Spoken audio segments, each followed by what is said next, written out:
Witness D says he was forced and under duress made to put the body of the suspect on his bakkie, which he then took to a nearby dam in Brakpan. Bushiri is he's got a story and he's maintained the story to say that there are corrupt cops in South Africa. Sometimes we go to bed without eating, man. We didn't have food, you know. Sure. We'd wait for NSFAS. Sometimes NSFAS would delay; they don't pay. So you're waiting for at least money to buy bread. Yeah, Caesar, it's scary, man. It is. SMWX fam, if you ever need to hire a car, check out Pace Car Rental, a proudly South African company with the best range of cars for any need. Whether you need a car for a day, a month, or long term, Pace makes it simple and easy with flexible payment options including cash, card, or EFT. From bakkies to minibuses, they've got you covered. But here's the best part. Because you watch SMWX, use promo code SMWX for 5% off your next rental. Now, let's get back to it. Spread the fire, welcome back to SMWX, and today I am extremely excited and honored to be joined by award-winning TV reporter at eNCA, someone who has been making the things happen in the reporting of all that has been happening with the Mkhwanazi saga, none other than Pule Letshwiti-Jones. Pule, so great to have you, sir. Caesar, finally, thank you, man. Damn, we've got files here today. Yo, it's a lot of pages. I wish I could bring even more files. This is serious. It's like we're at the commission itself. Yeah, no, definitely. There's work we're doing outside of the commission as well. I'm sure you've seen the posts and stories Absolutely. we're doing. Myself and the eNCA investigative team, led by, of course, Faith Daniels and Galata. They've been helping us as well navigate around. But Yusuf has also come on board. He's come on board recently. So we've been putting together like really compelling pieces to try and unearth what's happening outside of the commission as well. There's a story to tell there. Absolutely. You guys are doing incredible work and we're noticing, and that's why we brought you on. And I guess just as we speak, you've done some groundbreaking work in terms of Witness D, Mr. van der Merwe, who was tragically killed a few days ago, and you've been able to uncover more about what's been happening there. Tell us what you've been able to find. Yeah. This story is scary. I must just begin by saying what Witness D testified, or what he said at the commission, is a mere statement that's actually a tip of the iceberg. There's more beyond what he said, and the more we dig, myself and Yusuf and the team, the more we're finding other quite interesting revelations as well regarding really what happened. Syndicates involved, alleged senior government officials involved as well, members of the SAPS. I got a call from someone yesterday from a random number saying that he has information around a hit squad that's been operating in the municipality as well, and he wants to give me the information. Sure. I asked him to call me back. We haven't spoken. I tried to reach out to him. The number didn't go through.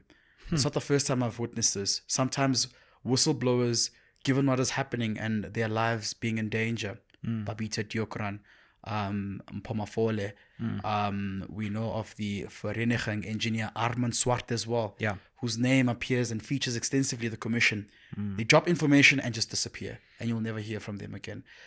So the story of Witness D is one interesting one. I don't think his death was in vain. It's actually exposing a lot that we didn't know about.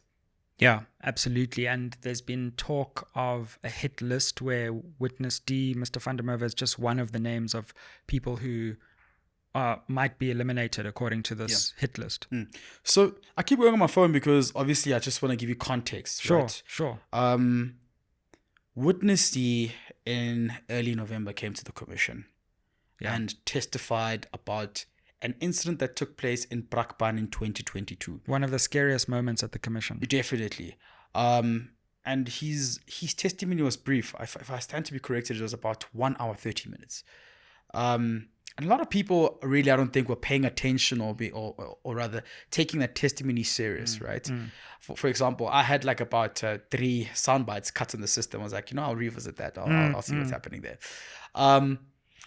But essentially what he was saying is that in 2022, they were going on an operation. He was home with his child. The wife was away with their child, and the child was sick as well. So he had to find a way. He got a call, and he had to find a way to go to the scene from a gentleman called Mr. van Rensburg as well. Upon arrival at the scene, they were actually taking down a suspect who they believe had stolen goods. So those products, whatever, it can be snacks, whatever it is, to go and sell.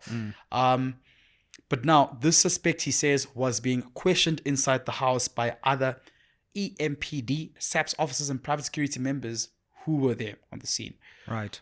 As he details the story, he says that this suspect was being allegedly tortured and tubed.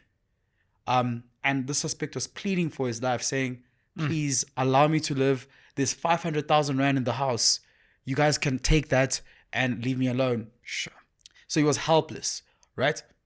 But witness D goes on to say that he went inside, they took the suspect into the room, he didn't see what happened, he went outside, when he came back, the suspect was allegedly killed and murdered, right? He was tortured and tubed to death. Now what we understand is that he says the guys on the scene, the officers, then started panicking and deciding, who are we going to call to clean up this mess? One said, General Feroz Khan in crime intelligence, and he was told, no, don't call Khan, he's perhaps we're not even going to come. Another then said Julius Mkhwanazi, the now suspended EMPD deputy police chief. Yeah.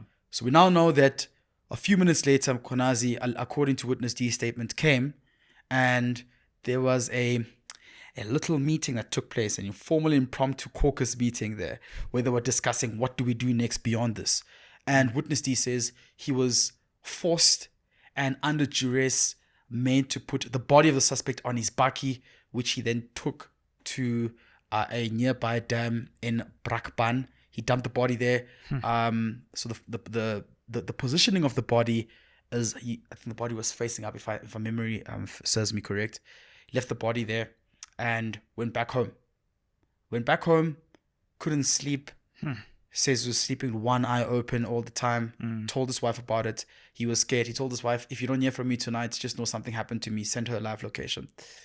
The following day, we know that now there was this meetings that were taking place between witness D and some of his colleagues who say he's not feeling okay. He wants to open a case. He's guilty of what happened. And he claimed that he opened the case with iPad. He also said that he went to DPCI, known as the Hawks, to try and inform them about this.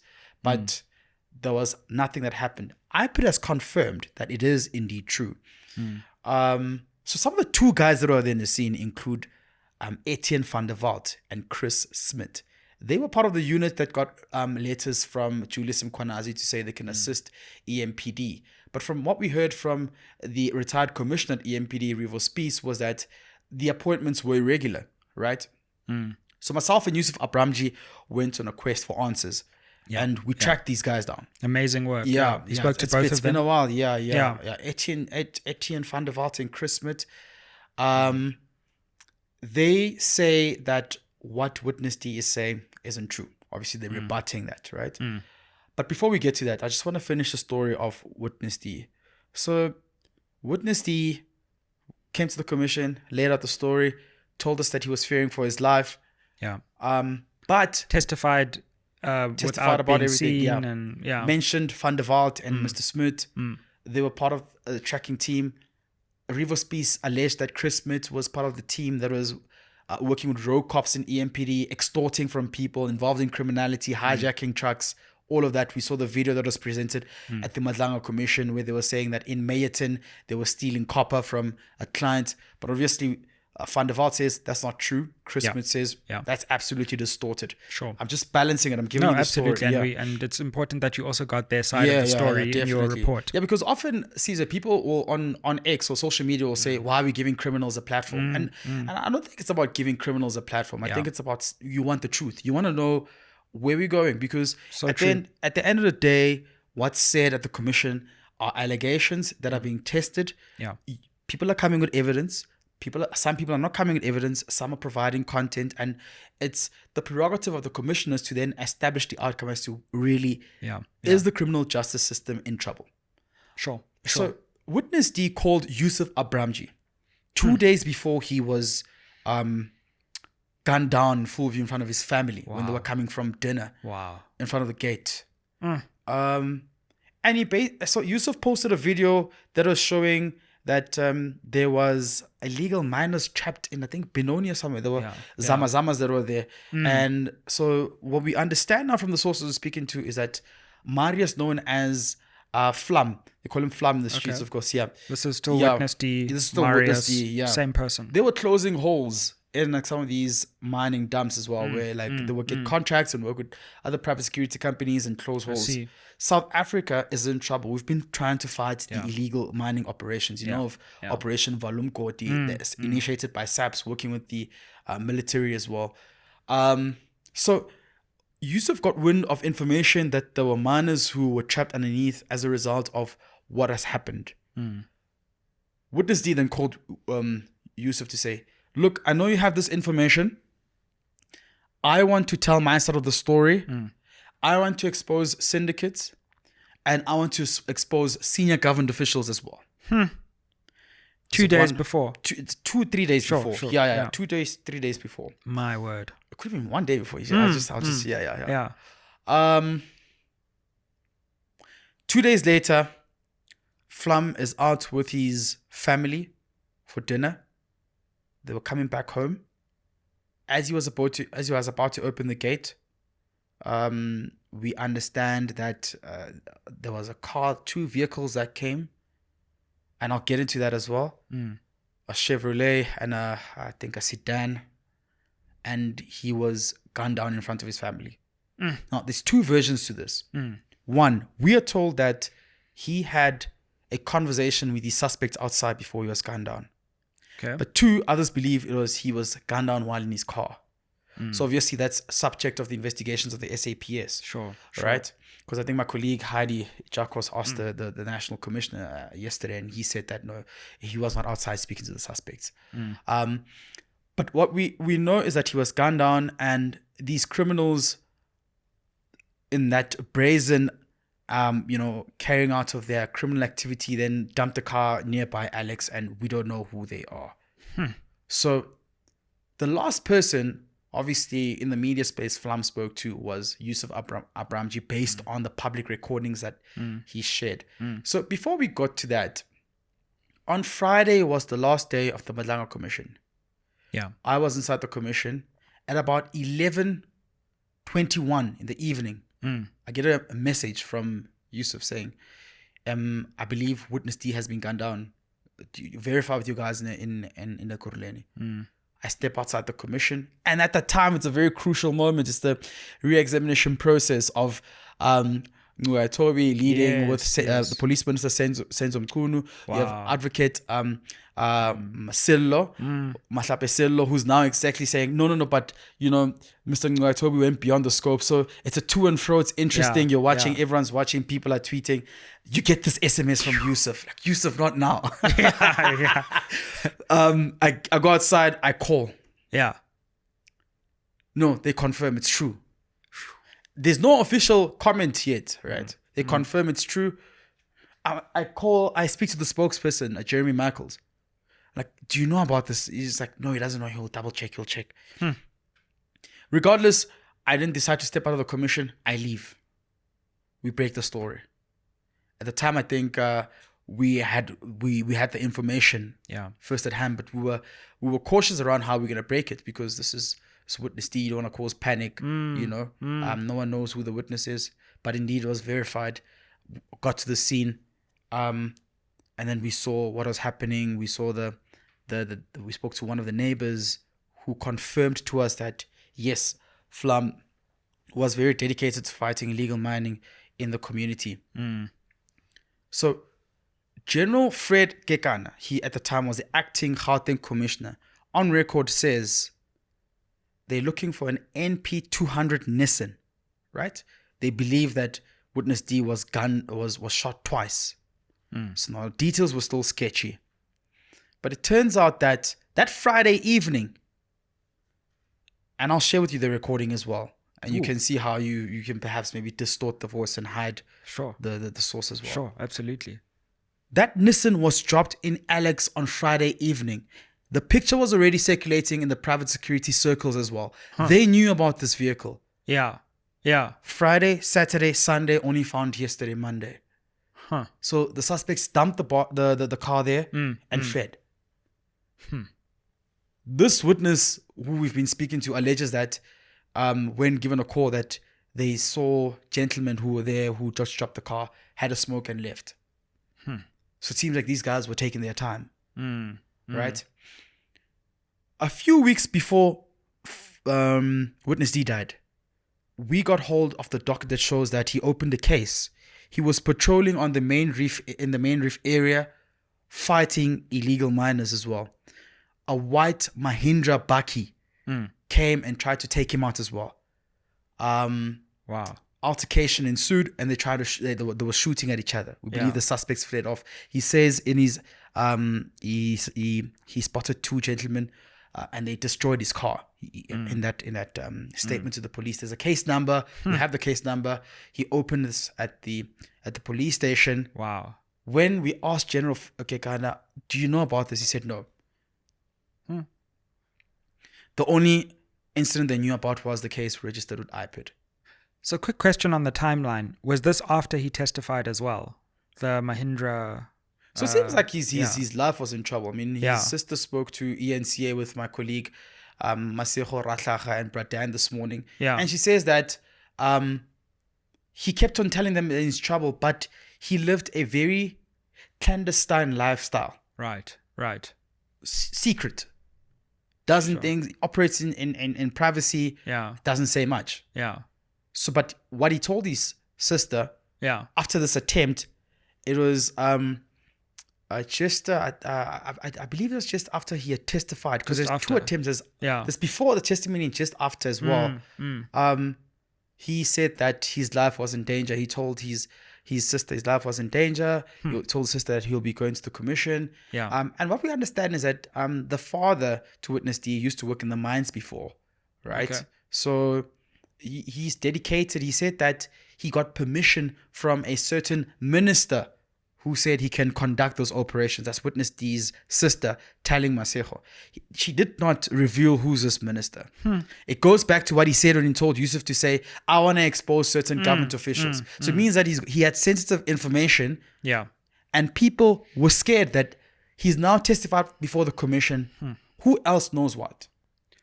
You know, that's so worrying, because what would he have revealed when he was going to do that interview with eNCA to actually tell us, you know, what he knew? It was supposed to be this week on Monday. That is... Yeah. You know, that could have been another Mkhwanazi moment. Definitely. Yeah. And I think getting to where we are currently, the car has been found. We spoke to, again, Etienne and Chris Smith, right? They're fearing for their lives. Look, the police must investigate. At the end of the day, I'm a journalist. I'm just providing information to the public. People it's for the public to decide what opinion they want to form.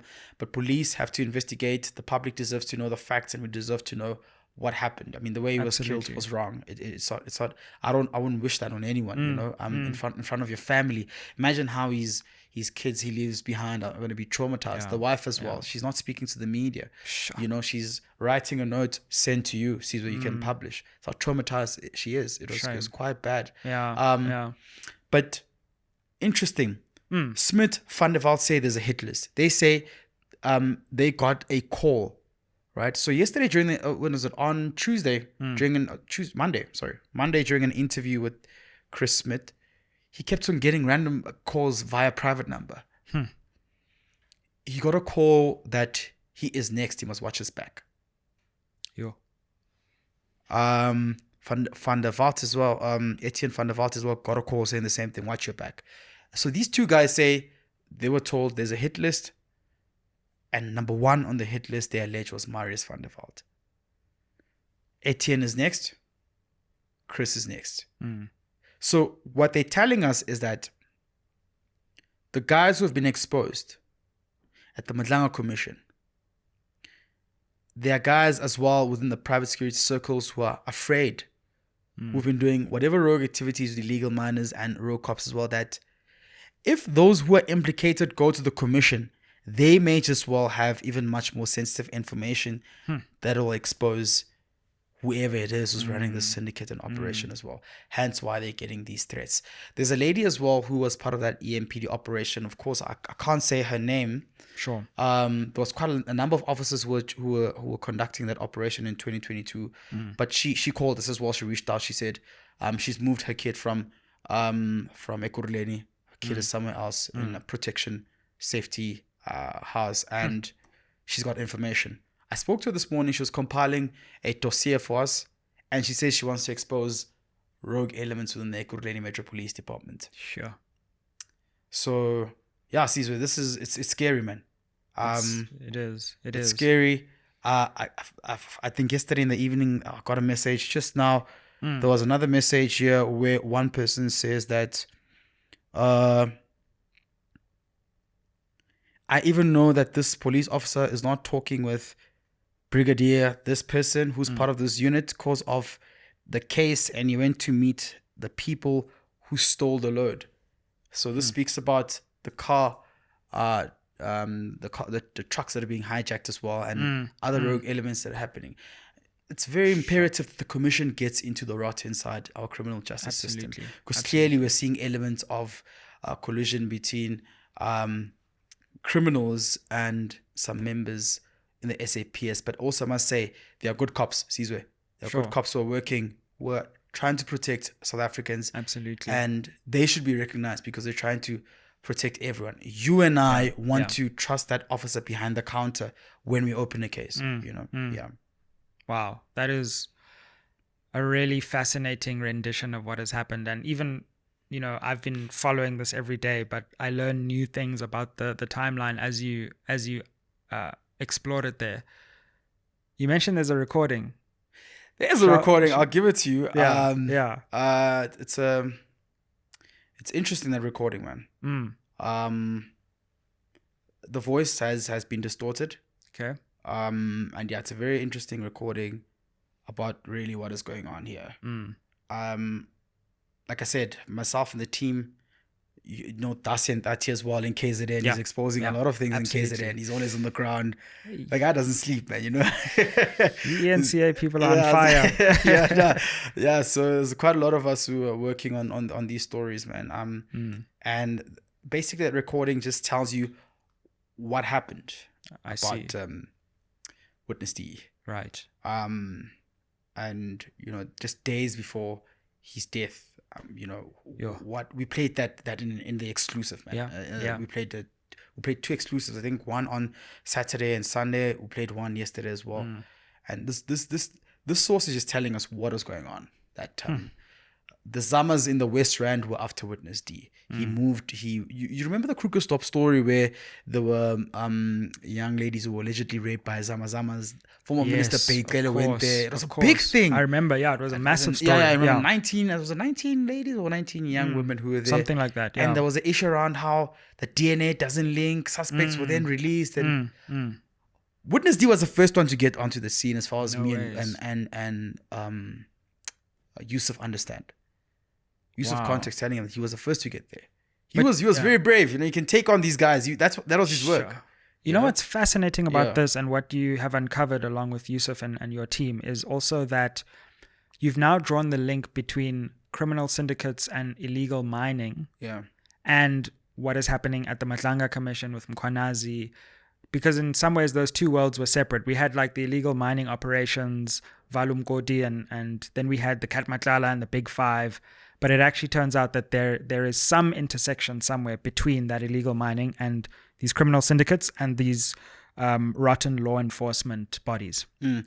Definitely, because remember, it's the commission's mandate is to investigate alleged interference into the criminal justice system by cartels, the criminality inside criminal justice system, and alleged corruption. Cartels, syndicates operate the same way, and this is what we're seeing with the story. Illegal mining syndicates having infiltrated a law enforcement unit, using their proximity, patronage, and financial muscle to ensure that the officer does not report their case. That's infiltration. Absolutely. That's capture. You know? And same story. There's some minister that is implicated. We don't know which one here, but we keep getting the story of there's a cartel, there's this illegal operation happening, law enforcement is compromised, but there's political cover as well. That's the same story that Witness D was trying to bring out. Yeah, and like you said, he would have said a lot on Monday. Yeah. Only God knows what he would have said. He would have said a lot, and I think that would have taken a different twist in the story, you know. And again, you know, it's unfortunate that he lost his life, and may his soul rest in peace. So we as journalists just have to continue from where he left off, because there was a story to tell, and we're beginning to uncover, you know. We are not there to judge and say he was lying or whatever. I think it's still the duty of the police to do their work without anyone interfering. But we will also just seek and want the truth and get answers as to really what happened, you know, speaking to those we know, because like I said, Caesar, like since Saturday, I've been getting texts nonstop from people I haven't even met. People who want to sit down with me and give me a contact. I mean, yesterday I was speaking to Yusuf about safety as well. You know, we also have to be safe. You can't just be going around meeting people you don't know. Absolutely. People calling with private numbers, sending you random texts. You text them back, they don't respond. So it's creepy, but interesting as well. Yeah. I'm glad you mentioned that, because, you know, the public relies so much on the journalistic work that's been done, but you're also not allowed to speak about that when you're doing the work on, you know, your channel. You're just there to give the information to the public, and that often means that we don't get to see the personal toll that, you know, working in this field can take, you know, and the risks that you take to serve the public in informing us. Yeah, and we see how whistleblowers are taken out in this country. Like I just said, you know, a lot of people are scared to go to the commission now. The Justice Minister, Mamloko Kuba, is saying that they want to review the witness protection program. Yeah. Your legal minds is where I don't know. You I'm sure you're already putting together an application to, like, you know. Hey, man. I don't know how that's gonna work this way. But at the very look, it's a balanced approach. It's a two-way approach. They are correct. Witnesses must be protected. You cannot be having witnesses go to the commission and being taken out. I mean, really, you know, what does that say about our country? You know, then lawlessness in this country. Exactly. You know, criminals who've become brazen and confident. Yeah. You go to court, you wanna testify or you're a witness, you get shot on the corridors. That's the country we've become. You know? Absolutely. But at the very same time, it's very important the public knows what's happening at the commission. You know, in the public interest, transparency, and, you know, informing as well. I think those elements also are quite crucial. Yeah, absolutely. What I one also fears is that this wouldn't be the first and only witness, you know, at the commission. That's scary. As you say, people speak to us who speak in the public space, I had a conversation yesterday. Someone saying there's more to come, and that's what we're afraid of. And, like, you know, we can't just have multiple witnesses getting gunned down, because that's going to literally derail the entire process. It's basically where it's going, Caesar. I mean, you have guys who are coming here saying sensitive information and about exposing other people as well, you know. But it's this platform that carries out that powerful message, you know. We get home sometimes late in the evening. You just don't know what will happen, and I think for me that's sad, because it's like, what kind of country are we living in? What kind of kids are we going to raise? You know, in this environment that's not safe. It's very important that we get our criminal justice system right. You know, Caesar, we can cry about potholes, if we don't have water, electricity, you know, complain. But safety, my man. That you can't. That's life, man. That's life. Gender-based violence in this country, the numbers are concerning. Absolutely. It's disgusting as well, you know? Yeah. It's horrific. And a plan is needed, man. Like, I think a hard approach, you know? This has really just revealed the horrifying truth of where we are as a society. I mean, in terms of the commission versus the ad hoc committee, in terms of the different scope there, can you take us through that? Because that is a really important point that you mentioned, that these are doing similar but different things. Yeah, definitely. So I created notes for you as well because I wanted to come prepared. We'll get into this file as well. Most prepared guest in history. So the scope versus mandate. Right. Right? The ad hoc committee's work is focused on verifying specific allegations made by KZN Top Cop and Mkhwanazi. 6 July. Yeah, sure. My man, no one's going to forget that date ever, man. Hey, that day must just become a public holiday. What were you doing?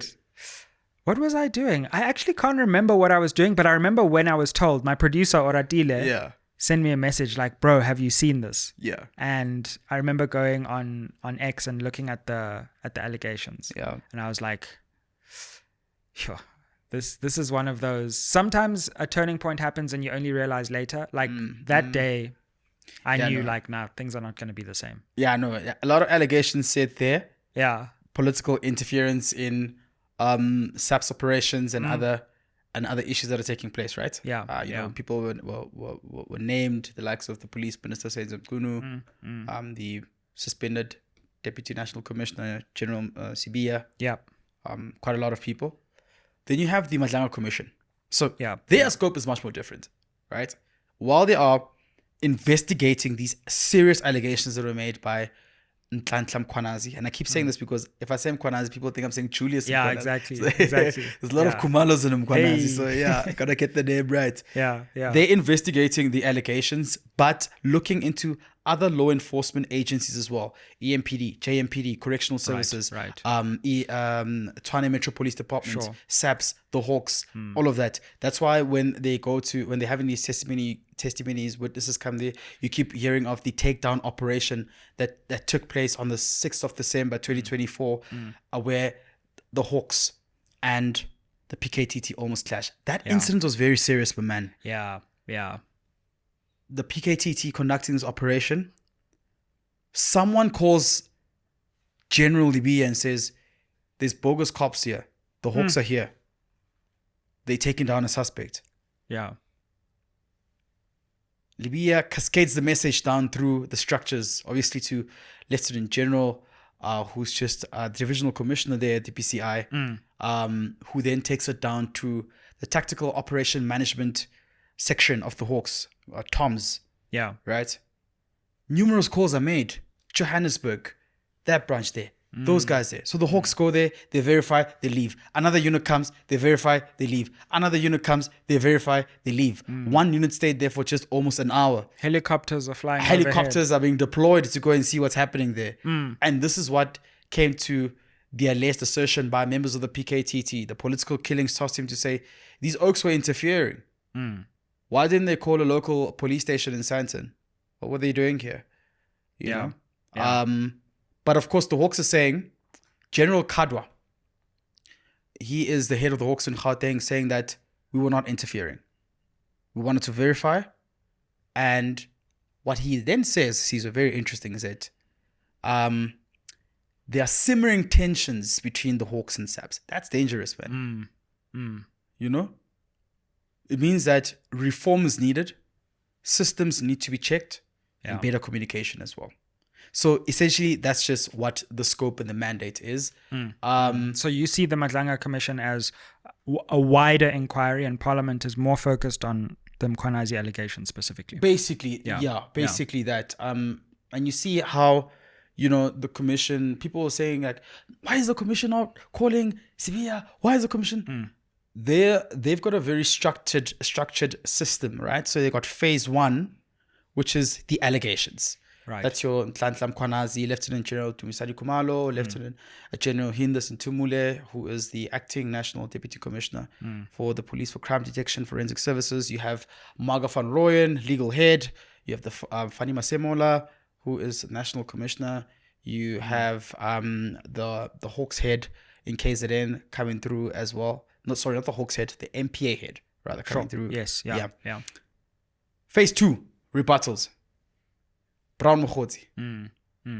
You have Brown Mkhwanazi's You have That was something, comical, by the way. And you have other witnesses coming to rebut that. You have now Senzo Mkhunu. Witness D was part of phase 1. So that's phase 2. We're still going to continue with phase 2 when we come back. Sure. The commission, of course, they have to deliver that interim report before the 17th of December 2025 to the president.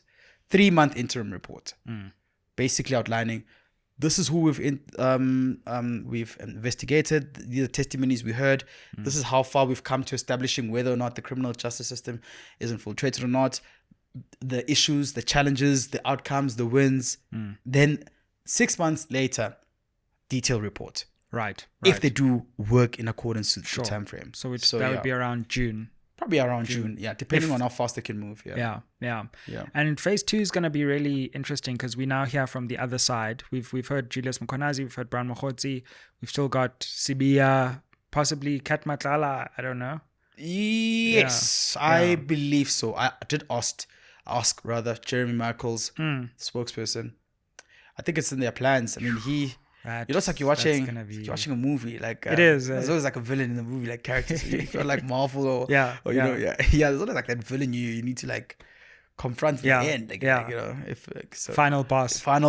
Like, not to say he's a villain though, but I'm just saying he's like the main character. This whole thing, and you definitely need to speak to him. What did you make of his testimony at the ad hoc committee? Because we did get an inkling into what his defense looks like. Yeah, look, it is.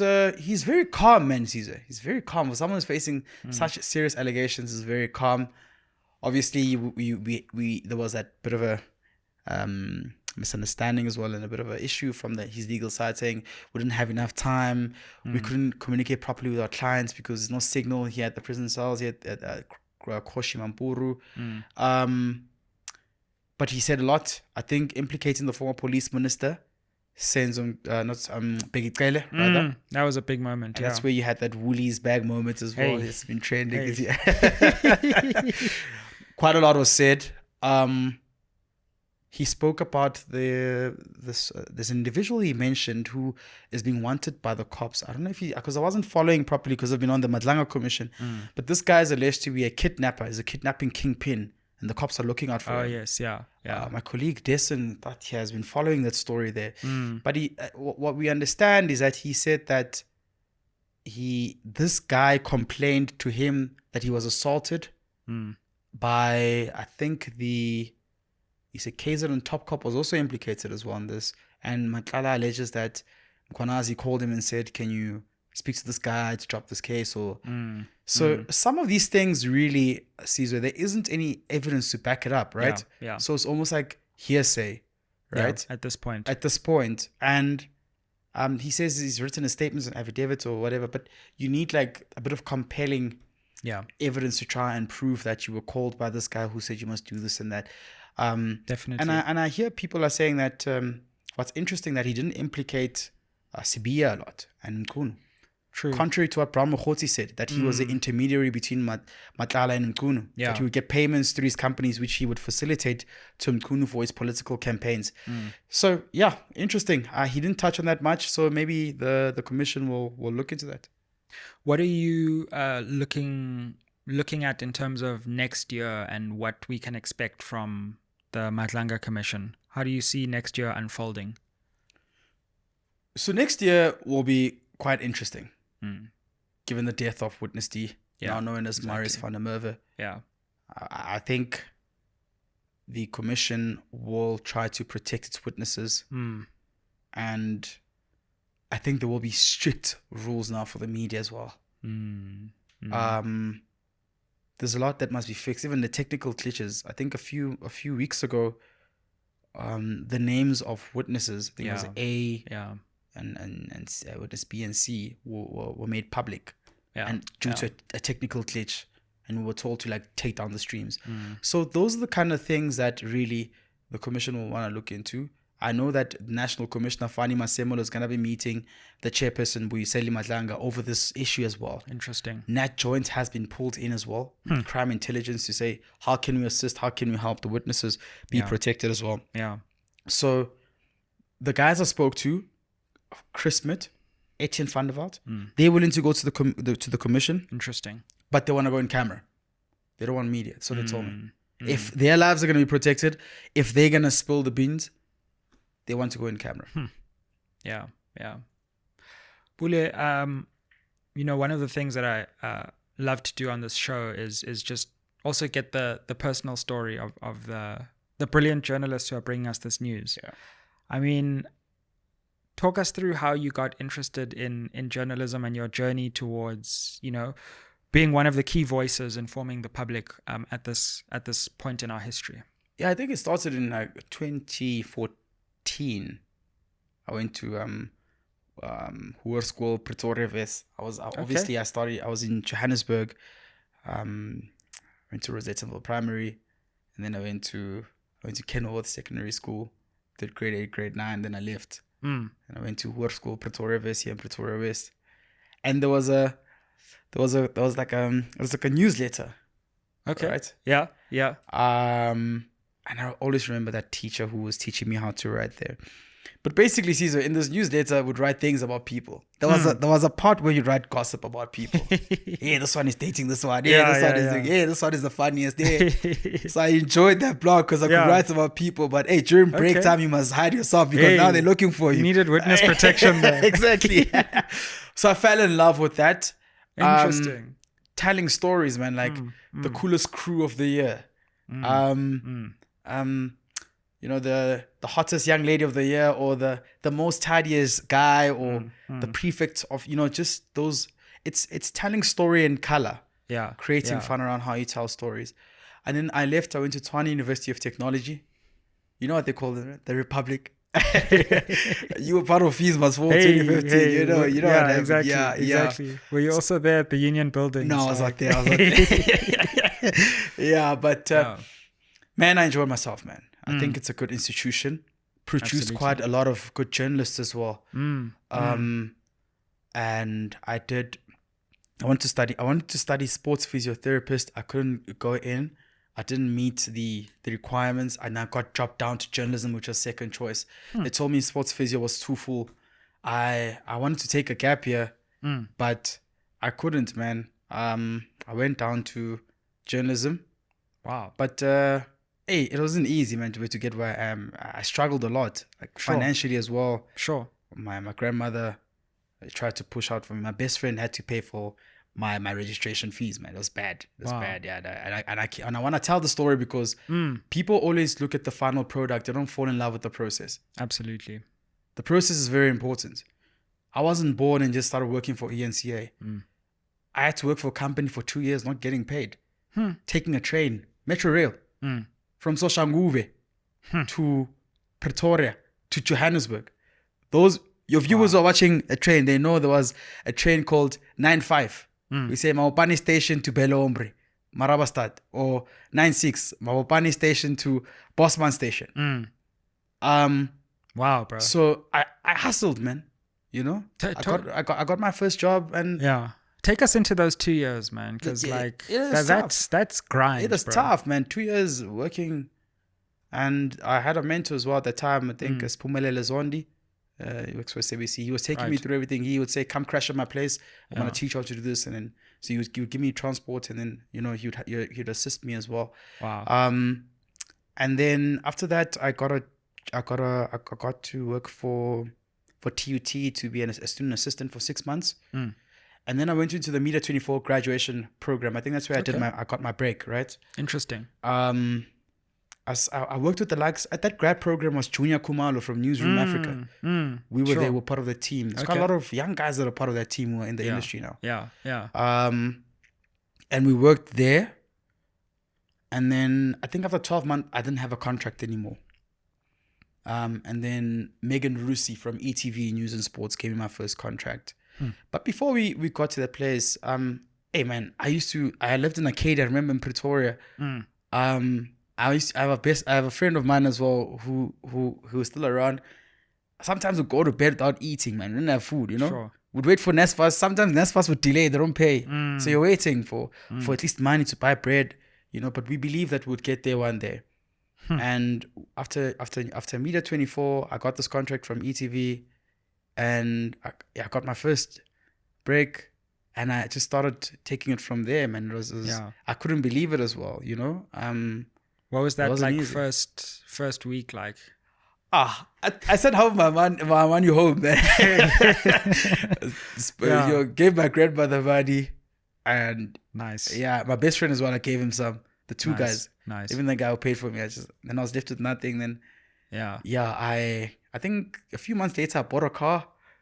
A story for another day. That car, yeah, I was excited, and I didn't know what to do. You saw the flashing lights. Yeah. Sure, but then after a few months, I told myself, hey, listen, the discipline needs to come back. My grandmother and them had to talk with me and say, hey, you know where you come from. You can't be reckless with your money, you know. Yeah. So you know where you come from. You know, when your parents just say that, you must know. If they say, you know, try to start seeing how I move around, and that's how I climbed the ladder within the industry, and I took it from there, man. That's really interesting. Just remain humble and just respect people, and that's it, man. Because you can, like, the story about the car is interesting, because like when you come into the journalistic world, you then see everyone and you're like, oh, okay, so we're balling out here. Yeah. You know, but like, as you say, different stages for different eras in your specific, and everyone has a different context as well. I think the moral of the story is don't live beyond your means. Like, just, you're excited, yes, but just control yourself. I think financial education is very important, Caesar. Especially amongst the black communities. I think it's something that must be instilled. We need to teach our brothers and sisters to say, save money. Absolutely. Save money. And I think that's important. Yeah. Absolutely. I mean, any behind the scenes moments that you can take us through? You've done some big things this year. I mean, there was the Bushiri interview. What was that and like? a flight left us. Wow. Tell us what was that whole thing like? So I've been telling the Bushiri story for the past 5 years. Yeah. It started in 2020. And we know what's been going on, the troubles he had. I broke the story where the victims came forward and alleged that they were raped by him. That was you, hey? I broke the story as part of ETV News and Sports, and the Hawks then corroborated that as part of what they would then do to open a case against him of rape. And I think when the case was opened, he fled. Remember, he was facing numerous. It was money laundering, the Ponzi scheme. Remember, there was a Ponzi scheme. There was fraud. There was rape. It's just a lot. And then he fled the country, and I'd been trying to speak to him ever since. Quite interesting, because Bushiri at first he wasn't fond of me. He didn't, you know, he just thought I was trying to expose him, and I didn't like him, and that was not the case.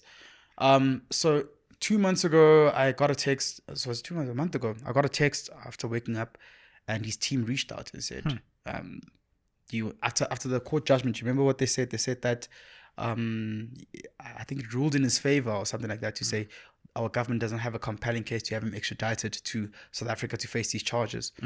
And we are yet to review or to take that decision on challenge from the Malawian court. And they said they want to speak about that. I thought it was a hoax. I thought they were playing. And they said, no, let's talk about it. I spoke to the editors, they approved. My editor didn't believe me. They thought I was playing. They're like, Bushiri. Yeah. The first thing they asked me, like, does he want to come here? I'm like, you're ready to come on. He's not going to come here. You guys are going to arrest him. Yeah. So we and I was not feeling well. I had flu. I was a bit sick, man. But we took a flight. My colleague, Joe Komani, and I, it's two of us, took a flight there. I know a guy called Jack Mabrams, investigative journalist in Malawi, doing very well as well. So we communicated with them. We told them we're coming that side. Please help us, because we know no one that side. So please assist us. When we got there, we met a guy called Lamak. He helped us with the transport and everything. And we were just exploring Malawi. Hey, when you're in Malawi, Caesar, things are expensive for you. Now they're no longer charging you in their currency. They're charging you in dollars now. Hey, you know. I think we bought a meal, which is, it's similar to like, it's like a quarter chicken and chips. In South Africa, it's like how much? 50 rand. Sure, 40. sure, yeah. That's how we paid, I think it was 450 rand. No ways. Hey, I went to go Google it. I'm like, what's going on here? Why things are so expensive? Then I realized that Malawi really isn't doing well as a country on the continent. I mean, it's one of the poorest countries as well in the world. And they are trying by all means to make a living. You know, they are striving to make a living every time. Everyone there's a hustler. Everyone sells. Everyone goes on the streets. Everyone sells. Whatever they can do, they sell. All right? We arrived on a Saturday. Sunday. That's when the interview was taking place with Bushiri. Presidential Hotel in Lilongwe, Malawi. It was raining. Got to the venue 2 hours before just to go check what's happening. Yeah, just to go check what's happening. Just go. Nice little preparation thing. Yeah, just 2 to check hours what's before. happening. Yeah, Okay. I just wanted to check. Yeah. And we had a bit of an issue with the venue. Because when we got there, the team told us we should book the venue. I'm like, guys, no, but you guys are hosting us. You know? Like, no, you guys must book the venue and we want this venue. I'm like, okay. Yeah. Me and Joe Komani now, we're trying to scour for money. The office is not responding. You know, it's a Sunday. You need to get it in 2 hours now. Yeah, we ended up getting assistance as well from the office, and then we made sure we paid for the venue. But it was really not fair. I still believe. And then we went to the church. I said, I want to see this church. Take me there. So Bushiri still has a church in Malawi, and there are still people from South Africa who go there. There are buses that are coming from South Africa and other countries as well that go there. Really? When he has the crusade, the crossover, the 31st of December, my man, there are people coming from overseas and other countries who go there. They fill up that stadium to go listen to him, to go listen to the major one. They know him as major one. If you say if I arrive in Lilongwe and say, do you know Bushiri? Hey, those guys, they get happy. They say major one. In fact, the people there want him to be the next president. Wow. Chakwera was ousted recently now. Yeah. The former president who was succeeded by Chakwera is back again. His name is Peter something. I forgot to be Peter something. And for the next upcoming national election, we were speaking around the locals. They want Bushiri to be the next president. I asked him in that interview. That's why he was laughing. Yeah. Because he knows. Yeah. Yeah. Sure. He's well respected that he does campaigns. They do food donations. He says he's building a city as well in Gotham City. He's building a city there, a mega city where he's going to hire people. What was his demeanor like? Was he like surrounded by a lot of people when he came in? So when we arrived there 2 hours before, when we went there, we just saw like cars, security guards and pastors coming. They pray for the venue. And they pray for the venue. Hey. And then the security guys come in. We must start doing this at the studio. Yeah, just pray for the venue. Yeah. There was like 6-7 security guys were there. Hectic. Just to make sure that nothing happens. See, these are the things people don't see. Like they see you talking to him on camera, but like the 2 hours before, the security detail. Yeah, no. We asked him to come to, we're booked in this other place. It's like 30 minutes away from the venue. He refused. He said, I'm not coming there. He says, I'm not going to risk my life and come there.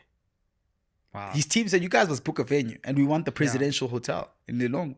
Yeah. This is want to do the interview. Major one must be safe.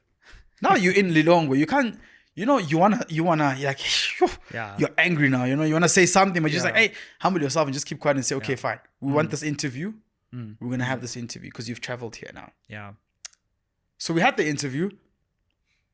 Bushiri is he's got a story and he's maintained the story to say that there are corrupt cops in South Africa. He says that his bodyguard met with the likes of General Kadwa from the Hawks head in Gauteng on a farm, instructed by General Libya, and he met with the former spokesperson of the Hawks as well, and essentially they wanted 2 million to make his cases go away, and 3 million as well. He says that he alleges that there was also an attempt to extort his members about 4 million. No, he says Kadwa is the one who was trying to extort his family members 4 million. But on the farm, he met this former spokesperson. I forgot his name. But yeah, he met the spokesperson and another cop who told him that they were sent by General Libya and that they'd want 2 to 3 million rand to make his cases go away. He also implicated the national commissioner, the suspended deputy national commissioner, General Libya, saying that Libya was extorting money from some of the wealthiest guys who were attending his church, and it was millions as well. I called Sibia about it to ask him. He said, "No, that's not true." Right? Kadwa as well responded and says, "That's not true. It's off the mark." Yeah. Libya as well said, "I don't know about this." Libya. So it's Libya and Sibia as well. Okay. Yeah. But what we also know is that he met a couple of people, man. He met the former minister of crime intelligence, Bongani Bongo. He met Arthur Fraser. He was sent to Bongo by the former National Commissioner of SAPS, Kehlas Toll. Bongo then referred him to Arthur Fraser. Bongo referred having a meeting with Bushiri to see how they can assist him because they're being extorted. If something happens to you, Caesar, where are you going? The police station. Sure. I asked myself to Bongo, why is he coming to you guys? Right? You're crime intelligence. Yeah. Why is he being referred to crime intelligence? Why couldn't Tolle refer him to a SAP station, a SAP's police station? It's just back to the same story of the way the criminal justice system is working. And it doesn't defeat the allegations then made by Bushiri to say your criminal justice system is absolutely rotten, because he then says, that's the way I left your country. I'm like, man, I'm telling him, like, you made a mockery out of a country. You can't tell us that. You're complacent as well. Yeah. You know, if you're doing that, two wrongs don't make a right. If you're benefiting from that very same rotten system, you're the problem as well. Yeah. You know? And just crazy how far a Willie's bag can get you. Yes, definitely. Just how far it can help you leave a country where you then become a fugitive. You know? Yeah. And he's gonna write. He's writing in his book how he left the country. But Caesar, we know, and hopefully one day that can come out to the public. Yeah. Plans for the future, brother? You're definitely not stopping here. Yeah. Yeah. What are you looking forward to in this sensational run you've been on in your career this year? I'm just hoping to tell the truth, man. I'm just hoping to tell the truth. And the truth does not have a name of a political party or race or culture or religion or whatever it is. This file here, which of course I'll show you as well, is an individual who opened a case against corruption and fraud allegedly happening within a bank and a former councillor who was part of a political party. He opened a case, and this letter here, obviously I'll share this letter with you, but he opened a case and he reported this matter, and he alleges that Godfrey Libya, the former Hawks head, knows about this. But after opening this case, his life was threatened. He actually details this here. Says, after asking for help from General Libya, the opposite happened. Our lives got threatened. Yeah. More to come from the story. More to come from this as well. It's just a teaser, yeah. So we are going to continue our work, and we'll continue to look into the story of EMPD as well. Yeah, there's a lot that's going on there. We're getting a lot of context about what's going on there. And we're going to continue to look into other law enforcement agencies as well. I mean, people are more than welcome to contact us, inbox us. My inbox is open on X, on WhatsApp. I've got a work number as well. You can contact me.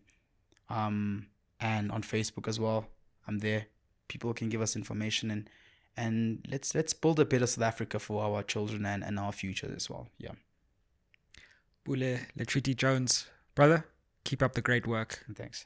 Thank you for joining us on SMWX. Thanks. Thank you. Thank you for watching. Wow. Like, share, subscribe. Help us reach that next milestone of 400,000 subscribers, and keep it locked on SMWX. Aye.